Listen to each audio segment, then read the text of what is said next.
தமிழக முதல்வர் அவர்களுக்கும், தமிழகத்தினுடைய துணை முதல்வர் அவர்களுக்கும் வணக்கம். தமிழக முதல்வர் தளபதி ஸ்டாலின் அவர்களுடைய தலைமையில நடந்துகிட்டு இருக்கிற திராவிட மாடல் ஆட்சிங்கிறது, இன்னைக்கு இந்தியாவிலேயே தமிழகத்தை சீர்தூக்கி பார்க்கிற அளவுக்கு ஒரு பெரிய வழிகாட்டும் மாநிலமாக திகழ்ந்துகிட்டு இருக்கு. அதில மிக முக்கியமா தமிழகம் என்பது பண்பாட்டு ரீதியில ஒரு சிறப்பான மாநிலமா வளர்ந்துகிட்டு இருக்கிறது மட்டும் இல்லாம, அதனுடைய பொருளாதாரம், உற்பத்தி, வணிகம் அனைத்து துறைகள்லயும் தமிழ்நாடு மற்ற அனைத்து மாநிலங்களுக்கும் ஒரு எடுத்துக்காட்டு மாநிலமா இன்று முதல்வர் அவர்கள் கொண்டு சென்றுட்டு இருக்காங்க. அதையும் தாண்டி தமிழகத்தில இருக்கிற அனைத்து இந்தியாவில் இருக்கிற அனைத்து மாநிலங்களை விடவும் தமிழகம் ஒரு அமைதி நிறைந்த ஒரு மாநிலமாக தளபதி ஸ்டாலின் அவர்கள் அதை பக்குவப்படுத்தி அரசு ரீதியா என்னென்ன செய்யணுமோ அது அனைத்து முயற்சிகளையும் எடுத்துட்டு இருக்கிறாரு. இது உண்மை. அது மட்டும் இல்லாம அடிப்படையில் எளிய மக்களுக்கான முன்னேற்றத்திற்கான திட்டங்கள், அரசு திட்டங்கள் அனைத்துமே தமிழக அரசு மிக சிறப்பா செஞ்சுட்டு இருக்கு. கவனம் எடுத்து செஞ்சுட்டு இருக்கு. அடுத்த தலைமுறையை கல்வியிலும், பொருளாதாரத்திலும், நாகரீகத்திலும் வளர்ப்பதற்கான அனைத்து முயற்சிகளையும் தமிழ்நாடு அரசு தளபதி ஸ்டாலின் அவர்களுடைய தலைமையில பங்கு பெற்றிருக்கிற அனைத்து அமைச்சர்களும், அனைத்து துறை பொறுப்பாளர்களும் ரொம்ப கவனம் எடுத்து செய்றாங்க. அதனால தான் இன்று தமிழகம் இந்தியா மட்டுமில்லாம உலக நாடுகளால பாராட்டப்படக்கூடிய ஒரு மாநிலமாக திகழ்கிறது. ஆனாலும் நாம இங்கே தொடர்ந்து ஒரு பிரச்சனையை பார்த்துட்டு இருக்கோம். அது என்னன்னா சாதிய ஆணவ படுகொலைகள்.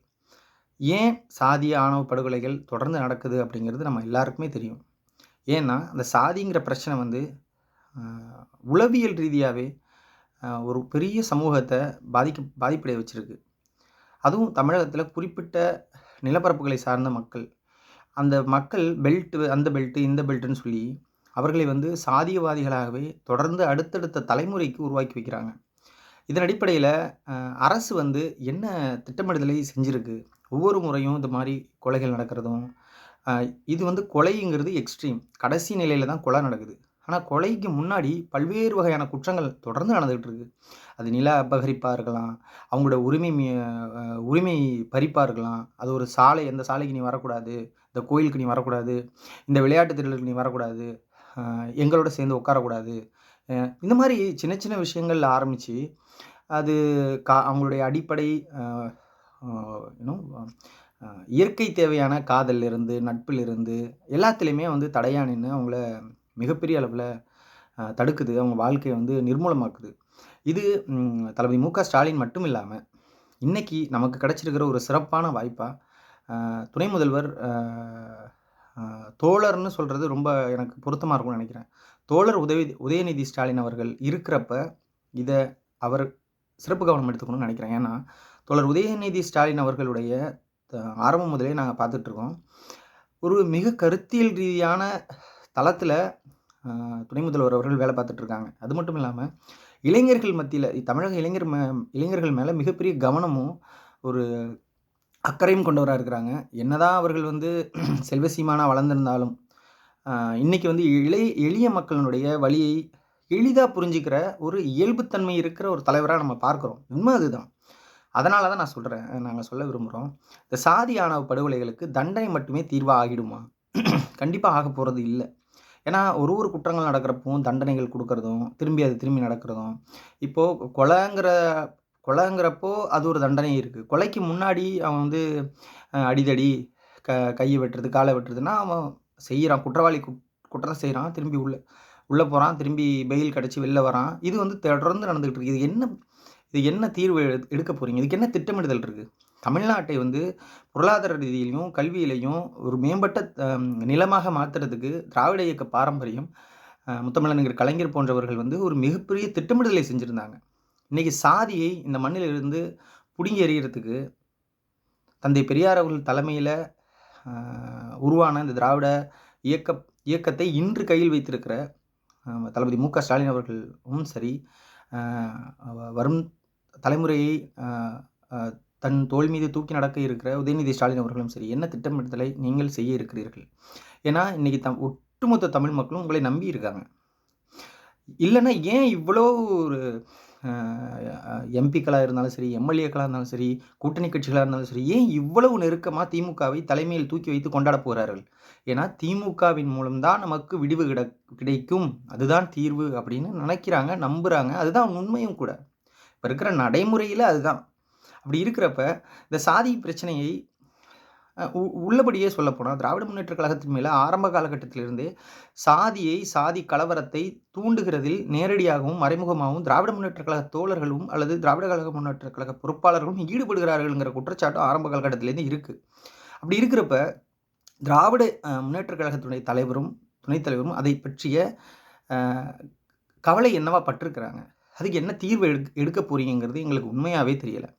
தொடர்ந்து சாதி ஆணவ படுகொலைகளுக்கான தனிச்சட்டம் கேட்கிறதா இருந்தாலும் சரி, அல்லது ஒடுக்கப்பட்டவர்களுக்கு எதிராக நடக்கும் அனைத்து விதமான குற்றங்களுக்கும் அவங்களுக்கு உடனடி தீர்வு கிடைக்குவதற்கான உறுதிப்படுத்தலுக்கும் சரி, தொடர்ந்து இந்த மாதிரியான சிக்கல்கள் நடக்குது. இது வந்து ஒரு குறிப்பிட்ட ஜாதி கிடையாது. பட்டியலின சமூகங்கள் மட்டும் கிடையாது. ஒடுக்கப்பட்டவர்களையும் ஒடுக்கப்பட்டவர்களா இருக்கிறவர்களுக்கும், கேள்வி கேட்கறதுக்கு ஆளே இல்லாதவர்களுக்கும், ஒரு குறிப்பிட்ட சமூகம் கணக்கில் எடுத்துக்கொள்ளப்பட முடியாத சமூகங்கள் இருக்கு. அவங்களுக்குன்னு ஒரு கட்சி கிடையாது. அவங்களுக்குன்னு ஒரு அரசியல் கிடையாது. அவங்களுக்காகவும் பேசுறதற்கான ஒரு வாய்ப்பை வந்து யாருமே இங்க ஏற்படுத்தல அந்த சமூகத்துல. அப்போ திராவிட முன்னேற்றக் கழகம் ஆட்சியில இருக்கிறப்போவாச்சும், அதற்கான திட்டமிடுதலை செய்யுங்கன்னு நாங்க கேட்கிறோம்.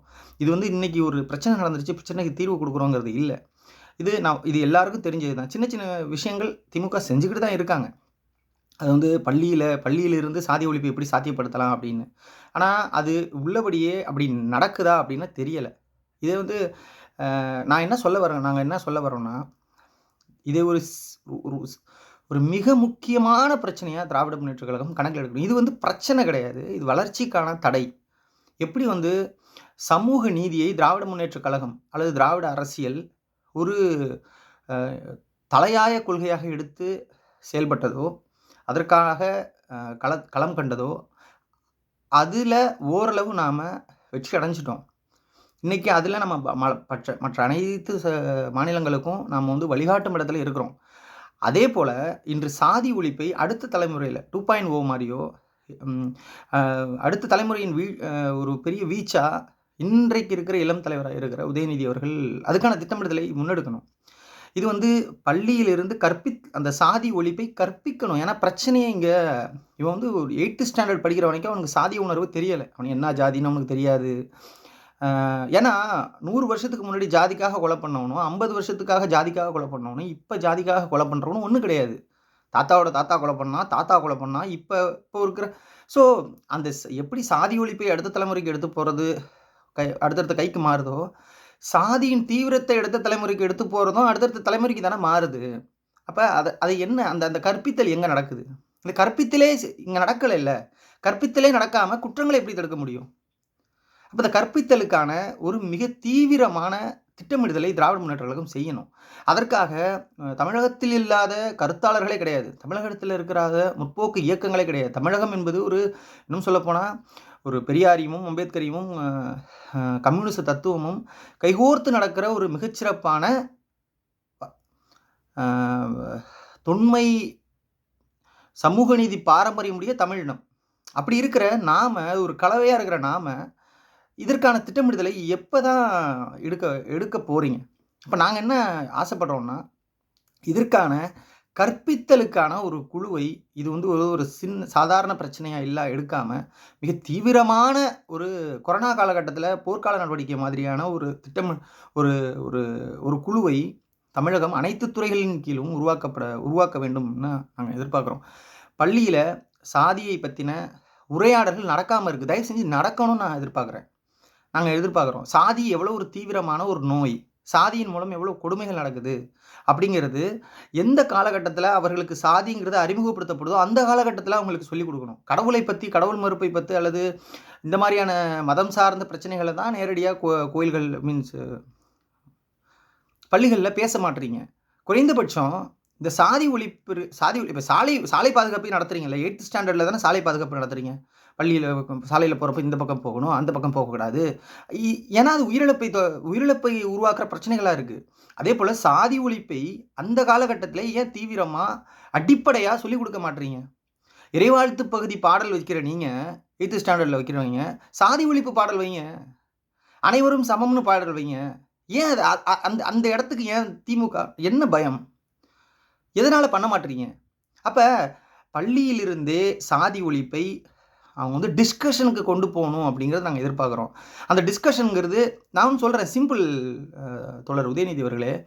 இப்போ அ ஃப்ரம் 6th ஸ்டாண்டர்ட்லேருந்து 12th ஸ்டாண்டர்ட் வரைக்கும் first question for example social சயின்ஸ்லயும் அல்லது தமிழ்லயும் அல்லது இங்கிலீஷ்லயும் இல்ல சயின்ஸ்லயும் கூட ஃபர்ஸ்ட் கொஸ்டின் ரொம்ப முக்கியமான இம்பார்ட்டன்ட் கொஸ்டின் அல்லது ஒரு 2 கொஸ்டின் பிக் கொஸ்டின் வந்து சாதி ஒழிப்பு சார்ந்து வருது அல்லது சாதியை பற்றின சிக்கலை பற்றி வருது அப்படிங்கன்னா, அந்த இடத்துலயே அவன் வந்து அத பத்தி படிக்க ஆரம்பிச்சுருவான்ல. அவங்க வீட்ல அவன் என்ன சொன்னாலும் சரி.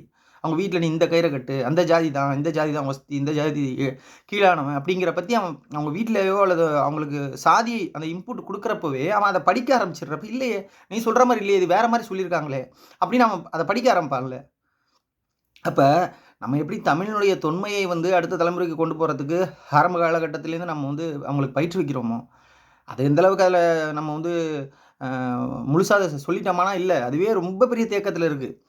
அதேபோல சாதி ஒழிப்பு வந்து தமிழ் சமூகத்த ஒரு மூச்சு விட முடியாத அளவுக்கு ஒரு ஒரு சிக்கலை ஏற்படுத்துற ஒரு பிரச்சனையா இருக்கு, சாதி. அப்ப அதுக்காக நாம வந்து பள்ளியிலிருந்து அவர்களை வந்து உரையாடலுக்கு கொண்டு போகணுங்கிறத ஆசைப்படுறேன். இதுல அந்த காதல் அப்படிங்கிற உரையாடலும் இருக்கணும்னு நான் ஆசைப்படுறேன். காதல்ங்கிற தலைப்புல பாடம் வைங்களேன். என்னதான் கெட்டு போகுது? என்னங்க ஆயிடும்? காதல்ங்கிற தலைப்புல பாடம் வைங்க. என்னன்னா அதெல்லாம் காதல் வேணும்னு சொல்லல. காதல்ங்கிறதை இளைஞர்கள் எப்படி புரிஞ்சுக்கணும்? ஏன்னா, தெரிஞ்சோ தெரியாமலோ நான் வெளிப்படையா சொல்றேன். காதல் அதாவது சாதி ஒழிக்கணும்னு சொல்லி தான் இங்க யாரும் காதல் பண்ணல. அவங்களுக்கே தெரியாம நடக்கிற காதல்ல, அது சாதி பிரச்சனையா வர்றப்ப, அங்க ஒரு பிரச்சனையாகுது. அது அந்த அ சாதி வேணுங்கிறவங்க வந்து காதலுக்கு எதிரா நிக்கிறாங்க. சாதி வேணாங்கிறவங்க காதலை ஆதரிக்கிறாங்க. இந்த மாரி பிரச்சனைலாம் இருக்கு. நான் என்ன சொல்றேன், பாலியல் கல்விய தான் நீங்க வெளிப்படையா வைக்கல. குறைந்தபட்சம் இந்த காதல்ங்கிற உணர்வை வந்து காதல்ங்கிற பேர்ல இல்லனாலும், நீங்க வேற ஏதாவது பேர்லயாவது இளைஞர்களுக்கு எப்ப அறிமுகப்படுத்துவீங்க? அந்த மாணவர்களுக்கு மாணவ பருவத்தில இருந்து தானே முக்கிய பாடமா நடத்தணும். வேற எது அவனுக்கு தெரியணும்?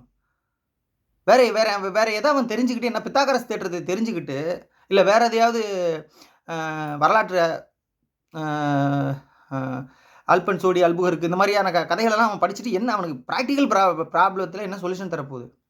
அப்ப காதல் பத்தின உரையாடல் பள்ளியில் நடக்கணும். காதல்னா எது சரி? அது அது அது அது காதல்ங்கிறது என்ன? பயாலஜிக்கலா அவன் எப்படி அத புரிஞ்சுக்கிறது?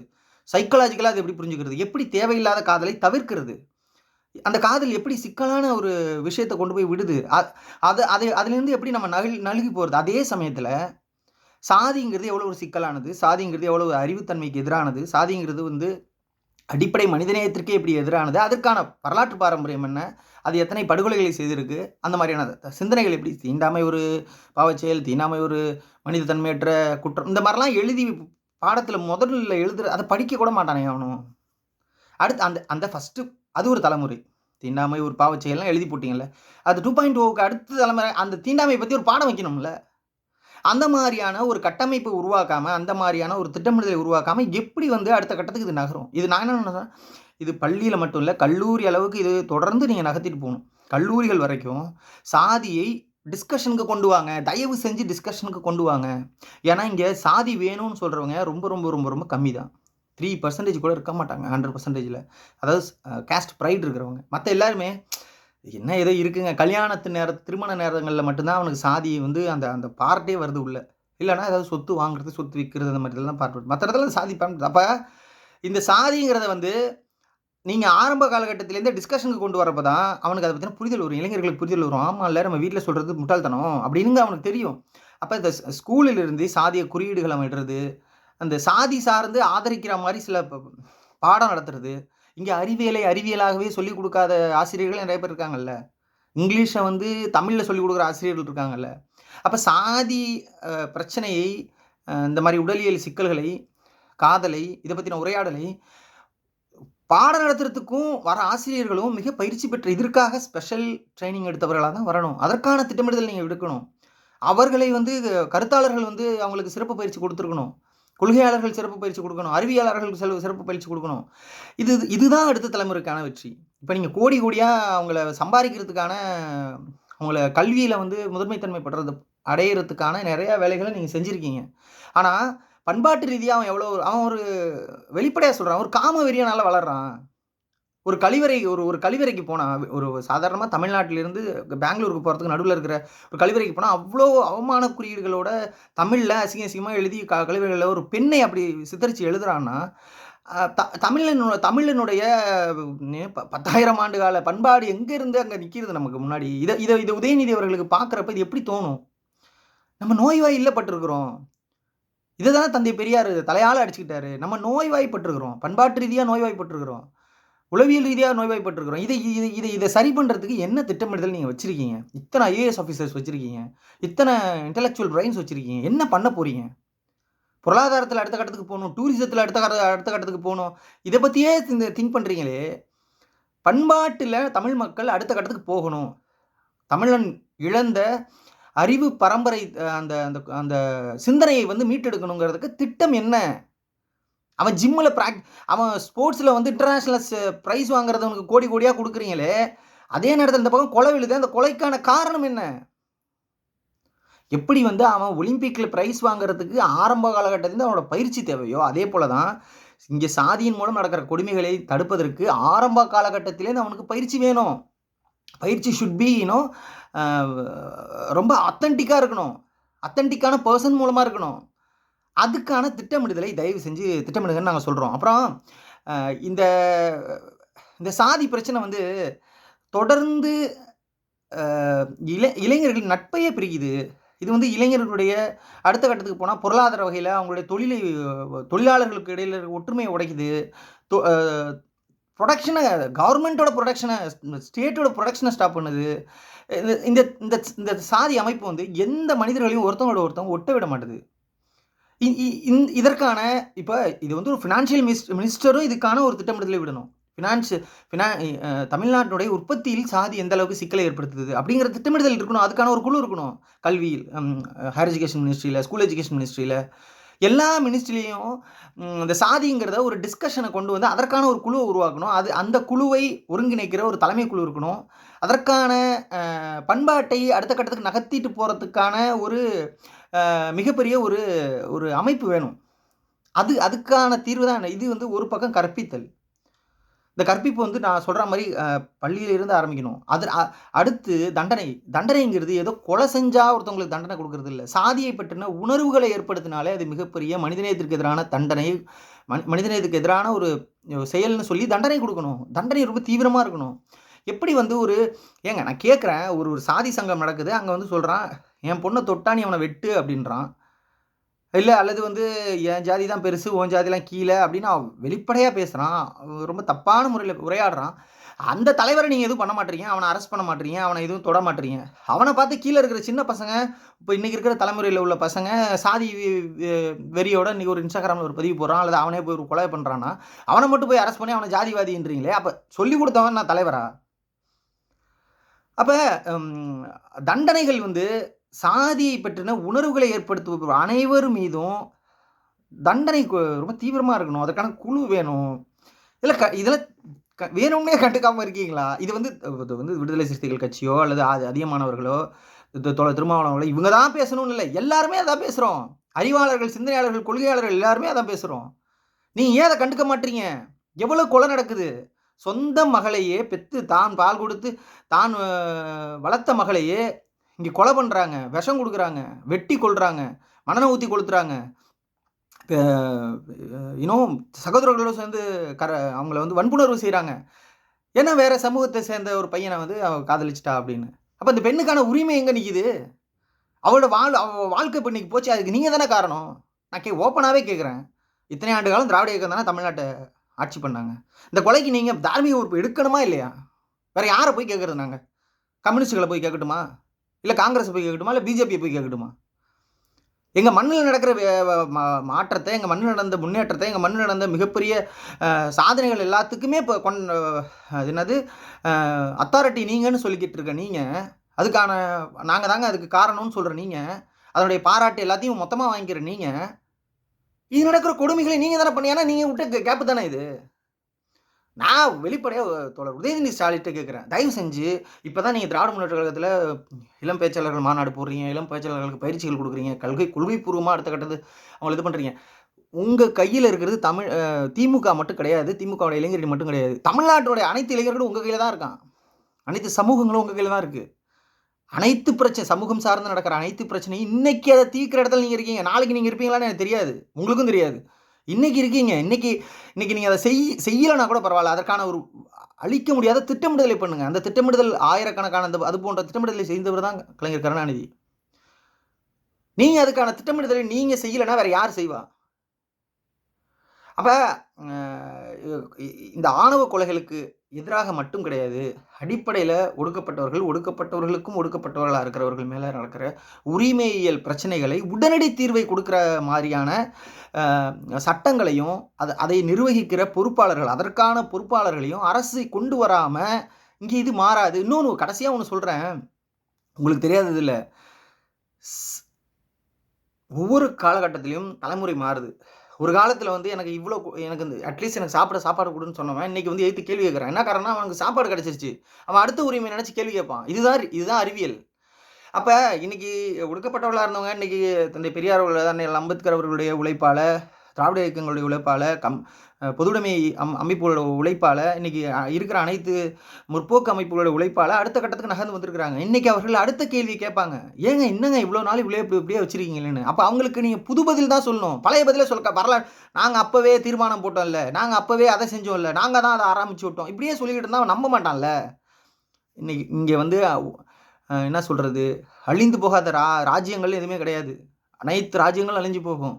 ஆனா உண்மையாவே மக்களுக்காக மக்களுக்காக திட்டமிடுதல் செஞ்சவனுடைய பேர் மட்டும் அப்படியே வரலாற்றில் நிற்கும். அந்த மாதிரியான ஒரு வரலாற்று வெற்றி நீங்க பெறணும்னு தான் நாங்க ஆசைப்படுறோம். உங்கள் மூலமா ஒடுக்கப்பட்டவர்கள் அடுத்த கட்டத்துக்கு முன்னேறணும்னு தான் நாங்க ஆசைப்படுறோம்.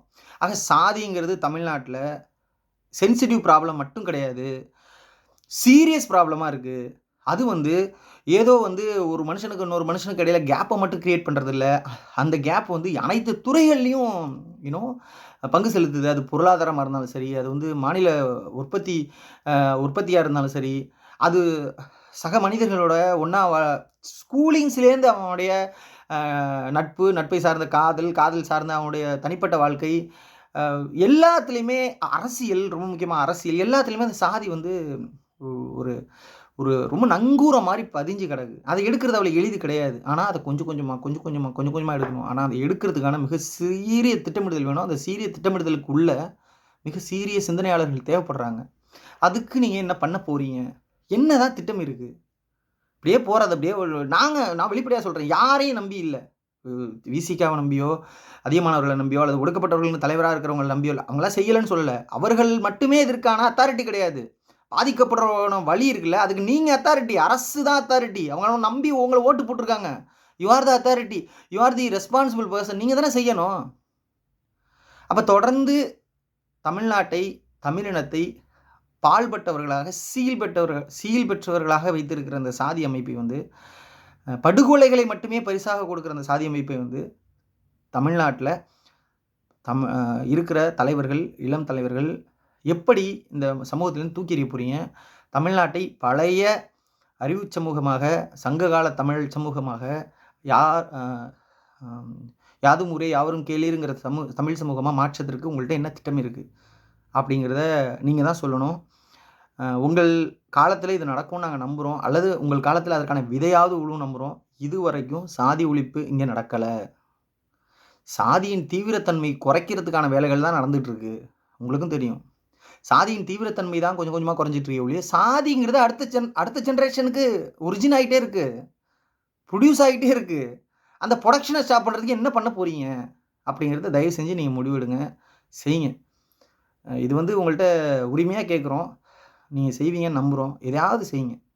நன்றி, வணக்கம்.